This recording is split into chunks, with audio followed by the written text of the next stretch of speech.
बिस्मिल्लाहिर्रहमानिर्रहीम। अस्सलामुअलैकुम। Welcome to my channel cooking with Anam Fatima. आज मैं आपके साथ बहुत ही ज़बरदस्त सी और यूनिक सी रेसिपी शेयर करने वाली हूँ। आज हम बनाएंगे कोफ्ते की रेसिपी, बट ये बहुत ही ज़बरदस्त बन के तैयार होते हैं और इसके अलावा थोड़ा सा इसका डिफरेंट स्टाइल से आज हम बनाएंगे, क्योंकि आज हम ना चिकन यूज़ कर रहे हैं, ना मटन यूज़ कर रहे हैं और ना ही बीफ। और इसके अलावा आप इसको बना के घर वालों को जब सर्व करेंगे ना, तो उनको भी बहुत ही ज़बरदस्त लगेंगे। इसीलिए आप ये वीडियो को पूरा ज़रूर देखिएगा और नो फेल रेसिपी है। इंशाल्लाह आप भी इसी तरह से घर पे भी ज़बरदस्त से कोफ्ते बना के तैयार कर सकते हैं। तो चलिए अपनी रेसिपी को स्टार्ट करते हैं। उससे पहले अगर आपने मेरे चैनल को सब्सक्राइब नहीं किया हुआ तो आप प्लीज़ मेरे चैनल को सब्सक्राइब कर लें और बेल आइकन को प्रेस करना मत भूलिएगा, क्योंकि उससे इसी तरह से झटपट और मज़ेदार सी रेसिपी का नोटिफिकेशन सबसे पहले आप तक पहुंचेगा। तो चलिए अपनी रेसिपी को स्टार्ट करते हैं। 2 कप यहाँ पर मैंने चने की दाल ले ली है और इसको मैंने तकरीबन 8 से 9 घंटे तक अच्छे तरीके से भिगो के रख दिया था, क्योंकि ये देखिए इतनी ज़्यादा सॉफ्ट ही हमें चाहिए और ये भिगो के रखना बहुत ज़रूरी है। अगर आप कम टाइम के लिए भिगोएंगे ना, तो हमारे वो वाला मज़ा जो है कोफ्तों में नहीं आएगा। इसीलिए इसको अच्छे टाइम तक हमने भिगो लेना है और फिर उसके बाद मैंने उसको अच्छे तरीके से देखिए कूट लिया है। आप चाहें तो उसको चॉपर में चॉप भी कर सकते हैं और इतना फाइन सा हमने इसका एक किस्म का इसको देखिए कूटना है इस तरह से। ये देखिए कि इसकी जो बॉल्स है ना, वो बहुत आसानी से बन जाए। अभी हम इसमें कुछ स्पाइसेस ऐड करने वाले हैं। यहाँ पर मैंने लिया है एक लार्ज साइज़ की प्याज ली है और इसका देखिए पानी जो है वो अच्छे तरीके से हमने निचोड़ लेना है। प्याज में थोड़ा सा भी पानी होगा ना तो हमारे कोफ्ते ख़राब हो सकते हैं, इसीलिए पानी को अच्छे से निचोड़ लिया। यहाँ पर 2 से 3 अदद जो है मैंने हरी मिर्चें ले ली हैं, ये ज़्यादा तीखी नहीं थी और इसको कट कर लिया है। यहाँ पर मैंने तकरीबन 1/4 कप के करीब धनिया लिया है फ्रेश, इसको मैंने चॉप करके ऐड कर लिया है। हाफ़ टी स्पून जाएगा सॉल्ट, हाफ़ टी स्पून इसमें जाएगी रेड चिली पाउडर यानी लाल मिर्चों का पाउडर। आप अपने हिसाब से टेस्ट के अकॉर्डिंग भी इसको एडजस्ट कर सकते हैं। 1/4 टी स्पून इसमें ऐड किया है मैंने टर्मरिक यानी हल्दी पाउडर। हाफ़ टी स्पून जाएगा ज़ीरा पाउडर और 1 टीस्पून भरकर मैं इसमें ऐड कर दूँगी धनिए का पाउडर और 1 टीस्पून ही इसमें ऐड कर दूँगी मैं लहसुन और अदरक का पेस्ट। अब इन तमाम चीज़ों को हमें अच्छे तरीके से मिक्स कर लेना है।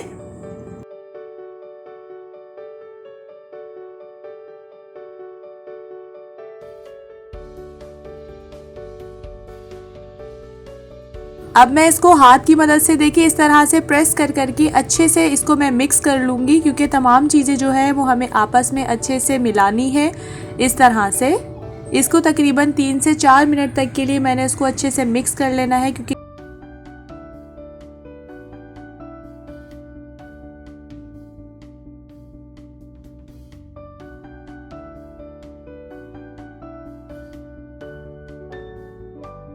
देखिए काफ़ी अच्छे तरीके से जो है वो हमारी बॉल्स जो है वो बन रही हैं। अब इसके अलावा मुझे यहाँ पर सॉल्ट थोड़ा सा कम लग रहा था, इसीलिए मैंने हाफ़ टी स्पून के करीब थोड़ा और ऐड कर दिया है और इसके बाद दोबारा से हम इसको तमाम चीज़ों को आपस में मिक्स कर लेंगे और सॉल्ट जो है वो आप अपने टेस्ट के अकॉर्डिंग भी एडजस्ट कर सकते हैं।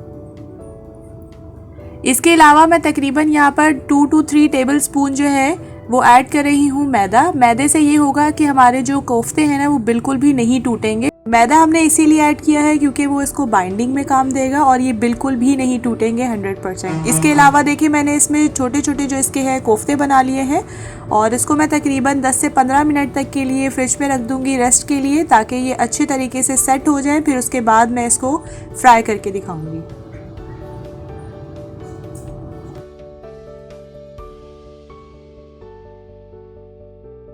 एक इम्पॉर्टेंट स्टेप, हमें जो कोफ्ते फ्राई करने हैं ना वो बिल्कुल ठंडे ऑयल में बिल्कुल भी ऐड नहीं करने। पहले हम ऑयल को अच्छे तरीके से गरम कर लेंगे। गरम करने के बाद मैं इसको मीडियम टू लो फ्लेम पर रख दूंगी और उसके बाद मैं आराम आराम से इसके अंदर कोफ्ते जो है वो ऐड कर दूंगी, क्योंकि ये देखिएगा आपके कोफ्ते बिल्कुल भी नहीं टूटने वाले, इसीलिए कोई टेंशन मत लीजिएगा।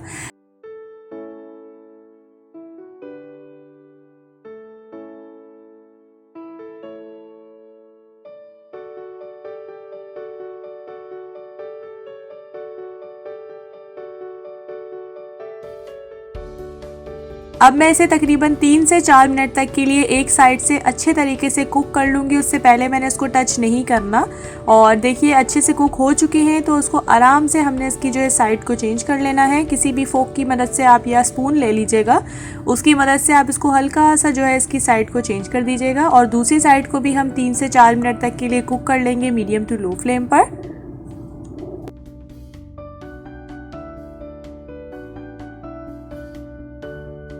ये देखिए हमारे जो कोफ्ते कितने ज़बरदस्त कलर में आ चुके हैं। इसके अलावा आपने इसको बहुत अच्छे तरीके से कुक ये इसलिए भी करना है क्योंकि जो हमारी चने की दाल थी ना वो थोड़ी कच्ची हमने इसमें ऐड की है, तो उसको पकाना लाजमी है। ये नहीं करना कि ऊपर से डार्क ब्राउन हो जाए और अंदर से जो है वो हमारे कोफ्ते कच्चे रह जाए, इसीलिए मीडियम लो फ्लेम पर आपने इसको अच्छे से कुक कर लेना है। अब इसी तरह से हम अपने दूसरे कोफ्ते जो है वो उनको भी बना के तैयार कर लेते हैं। इस टाइम देखिए मैं थोड़े ज़्यादा ही ऐड कर रही हूँ और इसको भी हम अच्छे से कुक कर लेंगे उसी तरह से। पहले एक साइड को हमने 3 से 4 मिनट तक के लिए अच्छे से पका लेना है। फ्राई करने के बाद फिर हम उसकी साइड चेंज करेंगे इस तरह, क्योंकि हमें जब पहले ही साइड चेंज कर लेंगे ना तब थोड़ा सा होता है कि अगर कोफ्ता ख़राब हो सकता है, क्योंकि हमें बिल्कुल ख़राब नहीं करना, इसीलिए हमें उसकी साइड चेंज करने से पहले थोड़ा सा वेट करना है।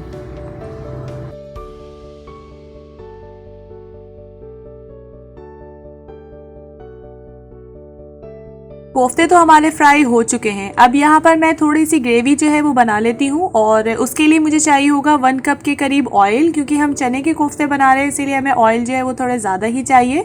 तकरीबन 1 अदद हम तेज़पात ऐड कर रहे हैं, 2 से 3 जो है वो हम दालचीनी की स्टिक्स ऐड कर रहे हैं, सिनेमन स्टिक्स, और 2 बड़ी इलायची मैं इसमें ऐड कर रही हूँ और इसको ऊपर से मैंने थोड़ा सा खोल दिया था। और तकरीबन ½ टी स्पून के करीब मैं इसमें काली मिर्ची ऐड कर रही हूँ और 6 से 7 जो है वो लौंग है।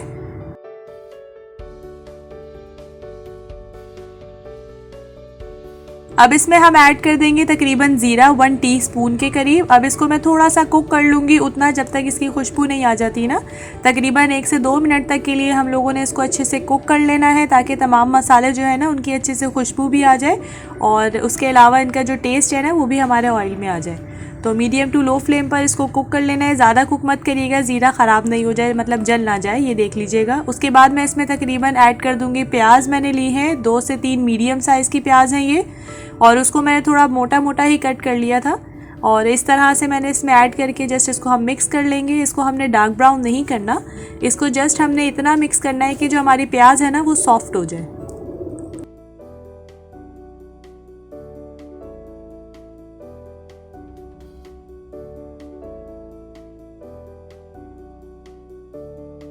प्याज देखिए सॉफ्ट हो चुकी है। अब मैं इसमें ऐड कर दूंगी 1 टीस्पून भरकर अदरक और लहसुन का पेस्ट, और फिर इसके बाद इन चीज़ों को भी हमने मिक्स करना है। अदरक लहसुन के पेस्ट को हमने थोड़ा सा ज़्यादा पकाना इसीलिए होता है क्योंकि इसमें थोड़ा कच्चापन नहीं होना चाहिए, फिर वो स्मेल आती है और फिर वो अच्छा नहीं लगता लास्ट में, क्योंकि हमें इसको अच्छे से पकाना होता है। इसकी जब तक कच्चापन नहीं ख़त्म हो जाएगा ना तब तक हम इसको कुक कर लेंगे।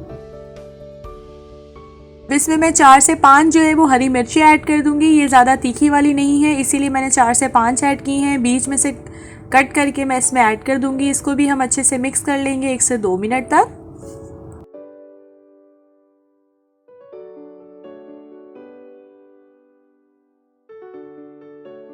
और साथ ही मैं इसमें ऐड कर दूंगी टमाटर। टमाटर भी तकरीबन मैंने 2 से 3 जो है वो मीडियम साइज़ के टमाटर लिए हैं और इनको भी हम अच्छे से मिक्स कर लेंगे।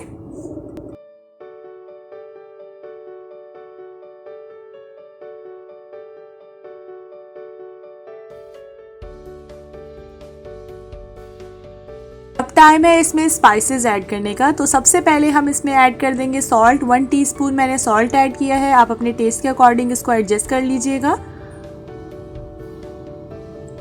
और 1 टीस्पून ही मैं इसमें भर के ऐड कर दूंगी रेड चिली पाउडर।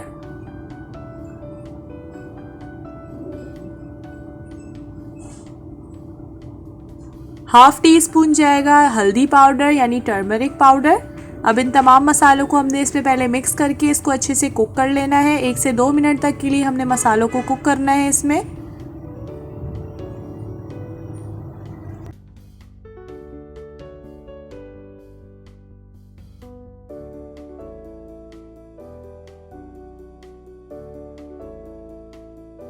अब ये अच्छे से मिक्स हो चुका है। इसमें जो हमने खड़े मसाले ऐड किए थे ना, जैसे तेज़पात हो गई, बड़ी इलायची होगी, इस स्टेज पर आप उसको निकाल भी सकते हैं और चाहें तो उसको बीच में भी कुक कर सकते हैं, बट मैंने निकाल दी है। थोड़ा सा इसको हम लोगों ने कुक कर लेना है मीडियम टू लो फ्लेम पर 1 से 2 मिनट तक के लिए। और इसके बाद देखिए मैं इन तमाम मसालों को जो है वो अच्छे से ग्राइंड कर लूँगी। और ग्राइंड जो है वो हमने बहुत अच्छे तरीके से करना है ग्राइंडर में डाल के। ये देखिए इस तरह से हमने एक पेस्ट सा बना लिया है और हम इसको मिक्स कर लेंगे अपने ऑयल में।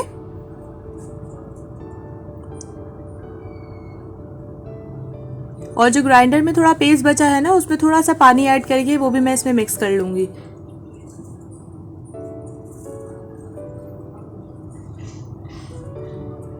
और इसको अब हम कुक करने के लिए छोड़ देंगे तकरीबन 2 से 3 मिनट तक के लिए अच्छे तरीके से। देखिए कुक होते हुए 2 से 3 मिनट हो गए हैं। इस स्टेज पे मैं हाफ कप के करीब दही और हाफ कप ही मैं इसमें क्रीम मिक्स करके ऐड कर रही हूँ। और इसको भी हमें कुक करना है तकरीबन 1 से 2 मिनट तक के लिए, ताकि अच्छे से जो है वो क्रीम जो है इसमें मिक्स हो जाए और दही भी इसमें मिक्स होकर अच्छे से कुक करना है हमने 1 से 2 मिनट। ये देखिए इसको हमने काफ़ी अच्छे से मिक्स कर लिया है अपनी ग्रेवी को। अब मैं इसमें थोड़े मसाले ऐड कर देती हूँ। 1 टीस्पून भर के मैं डाल दूंगी धनिया पाउडर, हाफ टी स्पून जाएगा ज़ीरा पाउडर और इसको भी हम मिक्स कर लेंगे अच्छे तरीके से 1 से 2 मिनट तक के लिए। हमें थोड़ा सा और कुक करना है ग्रेवी को। और आप देखिए कितनी ज़बरदस्त और क्रीमी सी हमारी ग्रेवी जो है वो बनके तैयार हुई है। और दूसरी साइड पे जो है हमारे कोफ्ते भी बिल्कुल रेडी हैं। तो बस थोड़ा सा इसको हमने बस कुक करना है, उसके बाद हम इसमें ऐड कर देंगे अब अपने कोफ्ते।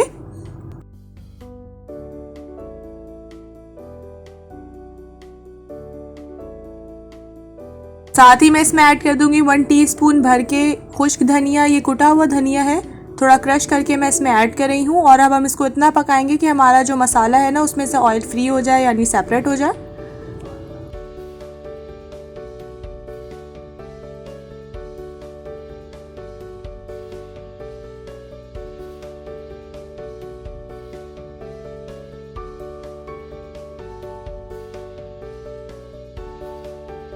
अब देखिए ऑयल जो है वो फ्री हो चुका है। अब इस स्टेज पे मैं इसमें ऐड कर दूंगी पानी। ऑयल जैसे ही सेपरेट होगा तब हम इसमें ऐड कर देंगे पानी। तकरीबन मैंने 1 कप से थोड़ा सा कम जो है वो पानी ऐड कर दिया है इसमें। और इसको हमने बॉयल आने तक के लिए कुक कर लेना है। ये देखिए बॉयल आ चुका है। 1 से 2 मिनट तक के लिए हमें इसको जस्ट कुक करना है। अब हम इसमें ऐड कर देंगे अपने कोफ्ते। कोफ्तों को ऐड करने के बाद हम लोगों ने इसको और कुक करना है। इससे हमारे जो कोफ्ते हैं ना वो बहुत ही ज़बरदस्त सा इसमें टेस्ट आ जाएगा कोफ्तों में भी। और इसके अलावा ये और भी ज़्यादा नरम और मज़ेदार से बन जाएंगे, बट ये टूटेंगे नहीं, देख लीजिएगा इंशाल्लाह। ये देखिए कितने ज़बरदस्त से हमारे कोफ्ते बन रहे हैं। अब हम इसको जो है थोड़ा सा मिक्स कर लेंगे 1 से 2 मिनट तक के लिए इसी स्टेज पर। और फिर उसके बाद मैं इसको कवर करके रख दूंगी तकरीबन 6 से 7 मिनट तक के लिए मीडियम टू लो फ्लेम पर, और ताकि ये अच्छे से कुक हो जाए और जो हमारा पानी है ना वो भी काफ़ी हद तक ड्राई हो जाए। एवापोरेट कर लेना है पानी। और ये देखिए हमारे कोफ्ते कितने ज़बरदस्त बन के तैयार हो रहे हैं।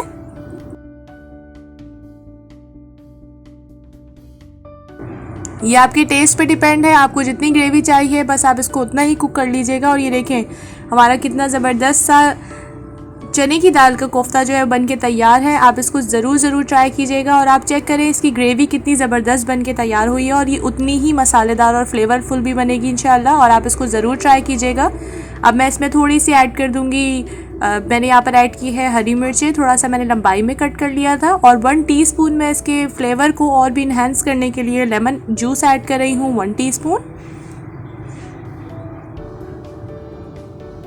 और साथ में हम इसकी गार्निशिंग कर लेंगे धनिए के साथ, क्योंकि ज़बरदस्त लगते हैं उसके साथ। अब इसको हम अच्छे से मिक्स कर लेंगे तमाम चीज़ों को। और ये देखिए हमारे जो कोफ्ते हैं बिल्कुल टूट भी नहीं रहे, ये अंदर से उतने ही ज़्यादा सॉफ्ट और मज़ेदार से बन के तैयार होते हैं।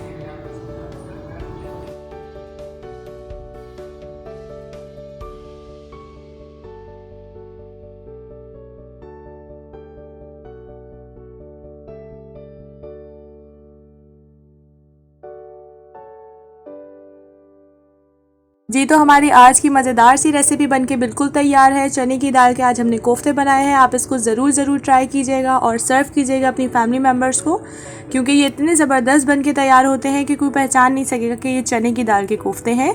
तो आप इसको ज़रूर ट्राई कीजिएगा और मुझे फ़ीडबैक ज़रूर दीजिएगा कि आपको ये रेसिपी कैसी लगी है, क्योंकि मुझे रहता है आप सबके फ़ीडबैक का इंतज़ार। और अगर आपने अभी तक मेरे चैनल को सब्सक्राइब नहीं किया हुआ तो आप काइंडली मेरे चैनल को सब्सक्राइब कर लें और बेल आइकन को प्रेस करना मत भूलिएगा, क्योंकि उससे इसी तरह से झटपट और मज़ेदार सी रेसिपीज़ का नोटिफिकेशन सबसे पहले आप तक पहुंचेगा।